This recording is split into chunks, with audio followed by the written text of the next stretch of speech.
Magandang araw na naman po muli sa inyong lahat mga ka-vlog, boss, idol, regular viewer, silent viewer at kasama na rin po ang lahat ng mga OFW. Ang gagawin ko naman ngayon ay magpapalit ako ng battery relay switch.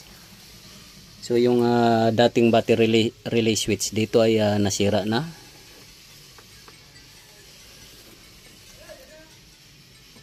So kailangan siyang palitan na dahil hindi mapapa-activate yung battery relay kapag wala yon. So ang ginagawa lang ay nakadirekta lang. Ito siya, ito yung dating wiring linya. Ang ginagawa ay dinidikit lang to. Ayan. Kung napapansin nyo po ay lumalagitik. Yan. So kapag hindi pinagdikit to ay yung battery ay hindi makapunta sa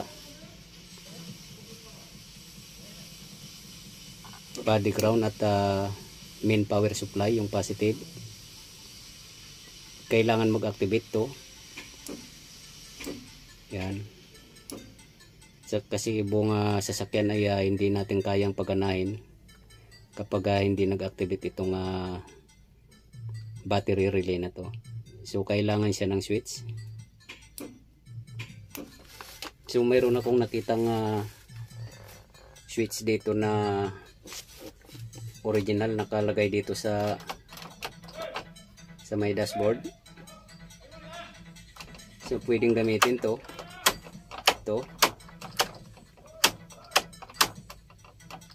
Ayan. So mga original pa to ng mga switch.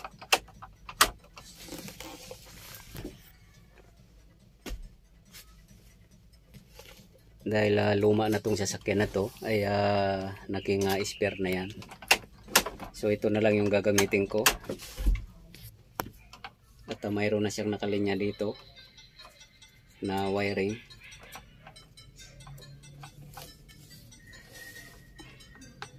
So itatry natin kung gagana siya.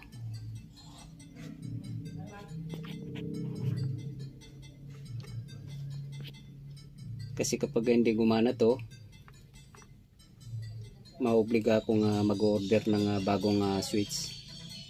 Yung push pull switch. Yan.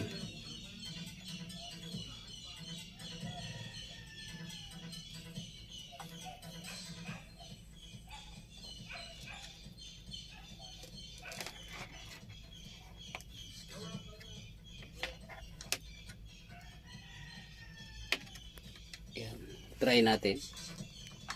Yan. So kung napapansin niyo po ay lumalagitik siya. So ito po siya. Ibig sabihin buo tong switch na to. At titingnan po natin sa baba yung sinasabi kong relay. Kung alin po yung kailangan na paganahin ng switch na yan.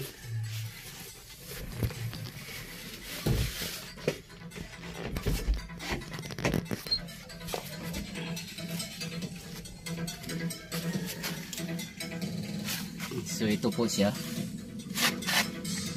Kapag hindi nag-activate to, itong supply dito sa battery ay hindi makakatawid dito sa kabila. Yan. So kailangan i-activate yun. I-switch on yung switch na yung kinunikan ko para itong supply na to tatawid dito, at pag pinatay naman, so hanggang dito lang siya. So magiging safe na siya kung sakaling magkaroon ng problema. So i-switch off lang natin yung switch na yun sa taas. Hindi na siya makakatawid dito. So may iwasan yung problema kung sakaling mayroong sunog. So magka-cut off ito siya. Yan yung battery relay. Ang kagandahan dito ay anytime i-switch on switch off natin ay maano kagad natin, hindi katulad ng walang battery relay switch or battery relay ay kailangan natin na tanggalin tong connection bago natin ma-disconnect yung power supply ng battery. So kung madalian,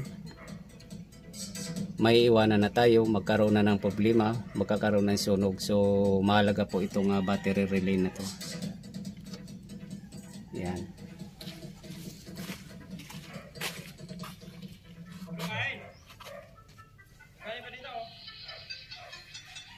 So hanggang dito na lang po muna ang video kong ito. Please like, subscribe na lang po and hit notification bell para sa susunod na mga video. God bless all po.